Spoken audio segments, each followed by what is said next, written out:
heaven and hell are not geographical places we potentially experience after death, but states we can choose to move through while we are alive. Human beings shift states constantly. In one moment we may feel calm, curious and open to the world.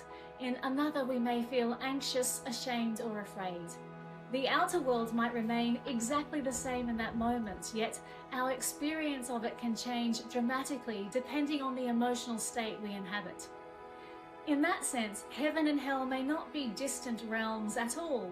They may be modes of perception, frequencies of experience, states we move through far more often than we realize.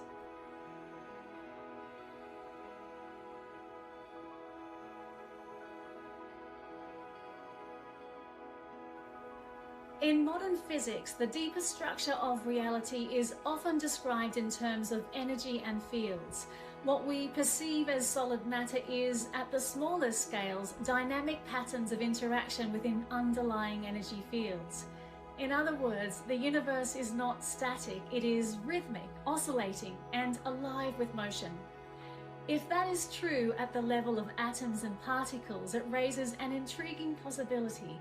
Perhaps the states we move through as human beings are not only psychological, they may also reflect patterns of coherence and resonance within living systems.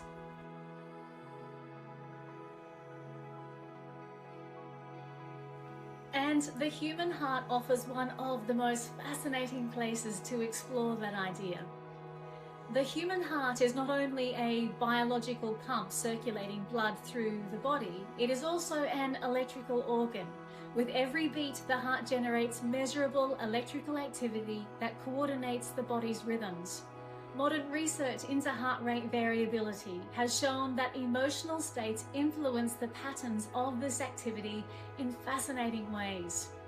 When a person experiences stress, anger, or fear, heart rhythms tend to become irregular and erratic. When a person experiences appreciation, gratitude, or compassion, those rhythms become smoother and more ordered. Researchers often refer to this state as coherence. In simple terms, emotional states influence the body's internal signal, while even the structure of the heart carries an elegant design. The muscle fibers wrap around the chambers in a spiral pattern, creating a ringing motion with each contraction, like gently twisting a cloth to release water.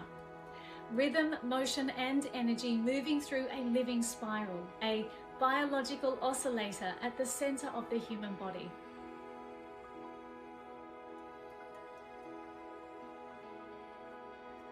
This image shows a toroidal field diagram used to illustrate the electromagnetic activity generated by the human heart.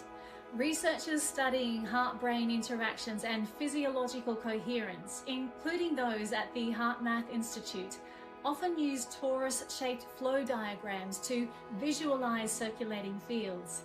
In these diagrams, energy moves outward from the center, curves around and returns inward in a continuous loop. The result is a donut-like vortex of circulating motion centered on the heart.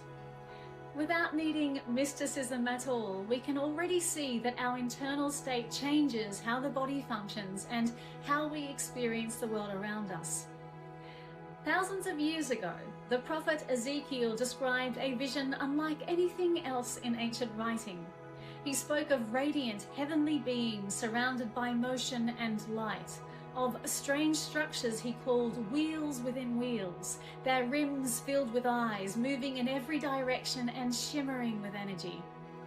For centuries, readers have wondered what Ezekiel was trying to describe, and artists across the ages tried to capture the scene. Medieval manuscript painters illustrated fiery interlocking wheels, attempting to translate the description as literally as possible.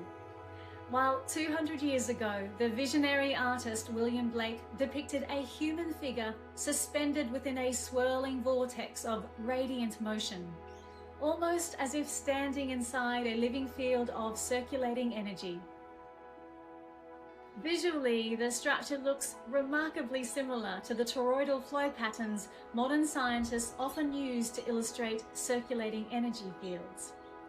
Perhaps Ezekiel's vision was symbolic, perhaps mystical, perhaps something beyond modern categories altogether. But it raises an intriguing possibility. Ancient observers had no language for electromagnetic fields, biological oscillators, or coherent systems. When confronted with something luminous, powerful, and alive with motion, metaphor was their closest tool. A wheel within a wheel, a pattern of living motion. Perhaps those ancient witnesses were doing the only thing they could, describing living energy and consciousness with the limited vocabulary available to them at the time. Across history, many religious traditions emphasized sin and the specific emotions of shame and fear with respect to divine judgment. In many cases, these teachings were intended to guide behavior and maintain social order. But there is an interesting paradox here. If a person spends their life primarily resonating with shame and fear, those emotional states create contraction within the body and mind. Stress increases, perception narrows, and creativity fades.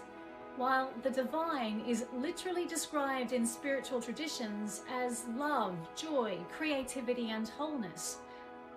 How ironic then at best, and insidious at worst, that fear-based alignment moves humans further away from that experience rather than closer. This, of course, could all come down to simple mistranslations as opposed to deliberate disempowerment, because even language reveals subtle clues about this truth. In Hebrew, the word often translated as fear of God can also carry the meaning of awe or reverence, not terror, but the overwhelming recognition of something vast. Awe expands, shame contracts. One opens the heart, the other closes it.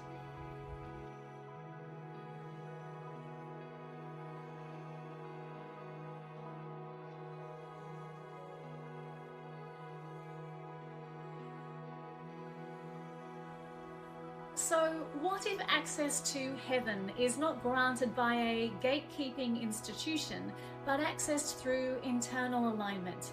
When the body settles into coherence, perception shifts, energy returns, and creativity increases. Relationships deepen, and the world feels spacious rather than threatening. When fear dominates, or the extremely corrosive emotion of shame, the same world can feel like hell. Not because reality itself has necessarily changed, but because the state of the observer has.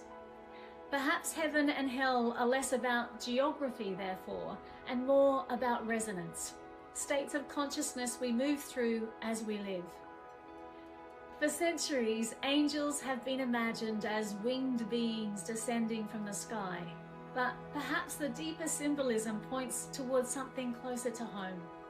What if an angelic presence is simply a human being whose thoughts, emotions, and actions are aligned with love, compassion, integrity, playfulness, gratitude?